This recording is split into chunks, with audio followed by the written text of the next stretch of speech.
Now, chapter 1, the power method. If you haven't watched the intro, start there first. Link below. Let's break down the framework. Let's dive in. Just start off with what POWER stands for. So P is for projects, A is for areas, R is for resources, and A is for archive. Now this system's just really designed to simplify how you run things. As I said to you before, I use it for everything and it's literally been nothing short of a game changer. So with this system, it basically just simplifies things to a point where not only do you have a start point with projects, but it allows you to have a system of archiving and what have you. Okay, anyway, let's have a look at my screen here. Okay, let's start off with projects. So what's the difference between a project and an area? There's a huge difference. The very first one is any project is a time bound, so it has a start date and also an end date. It also has 2 or more tasks for it to complete. All right, now in terms of the world of business, so I'll give you a couple examples of some business projects. Now, the very first one could be a website launch. And the other project could be something like a feature launch on your SaaS business. Now, as I said to you before, I also use it for personal. And with anything in terms of personal life, a great example for me, since I've got kids, is organizing a kid's birthday party.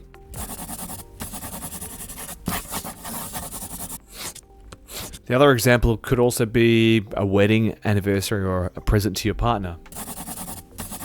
All right, so the cool thing about projects in general, right? So you can already see here that you've got, your business, personal, and it's starting to fill up, okay? So just say, for instance, your website launch, you've started it and you finished it. So what do you do with that, right? Will you be launching other projects in the future?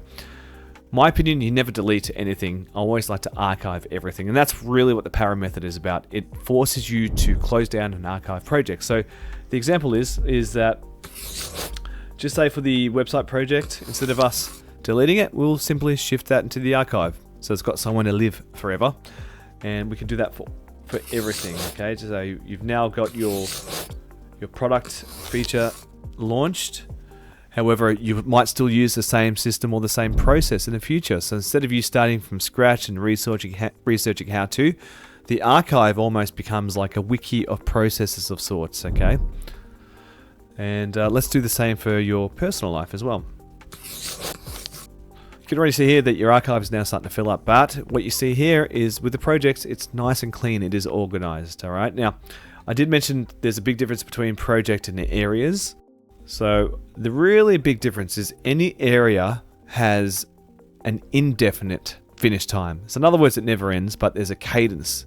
So it's ongoing, okay? So it keeps going, and it keeps going. A lot of projects could become areas, right? So this product launch, could be something like you might do a monthly product launch. So you might even shift that project that is now archived into an area because you've decided that you want to keep doing it over and over again. So it really gives you a chance to organize and structure things instead of you deleting things. Now, a few examples there with some areas as well. It could be something like in the world of business, you could be doing something like sales outreach. Or, another great example of an area could be like a marketing campaign.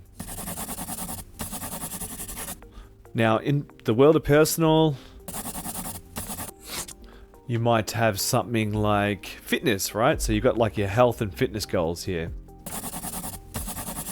Right? And that could be a really good thing to put in your area because there'll be a number of items that are tracked within your fitness. So for example, in the world of being fit, you might have some other resources that are associated with your area. Okay, so those resources now, so going on to the third folder, resources, you might have a diet plan that's associated with this.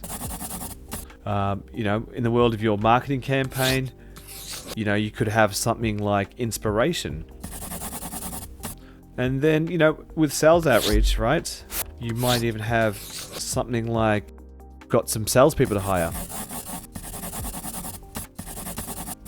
But you can imagine that that just forms part of an area, which you can also create a project as well that points to the area. So there's an unlimited amount of things that you can do. However, just say for example you're happy with your physique and for some reason you stop doing your personal fitness endeavor. So the question is, what do you do with that? Of course, instead of you deleting and all of the tasks associated, so fitness gym, you might have my daily or weekly ritual where you go to the gym 3 days a week or something like that, but you stop doing it. So of course what you could do is you simply just move that into, of course, lo and behold, the archive folder. And now you can see that there's items in the resources that are associated with associated with the fitness element as well. So what you can do as well is you can basically move that into the archive as well. But however, that was tagged as a resource. Now I'll show you how to use ClickUp tags as well. So this gives you an idea of how to use Para, I guess, in one video clip.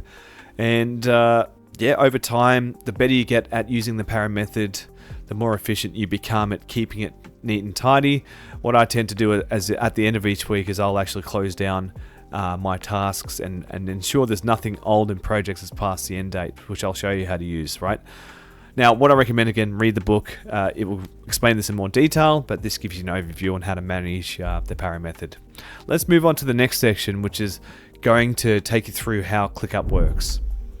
Great work in completing the chapter. Now, remember this, all templates are inside GTM Academy on School. The link is in the description. Let's keep going.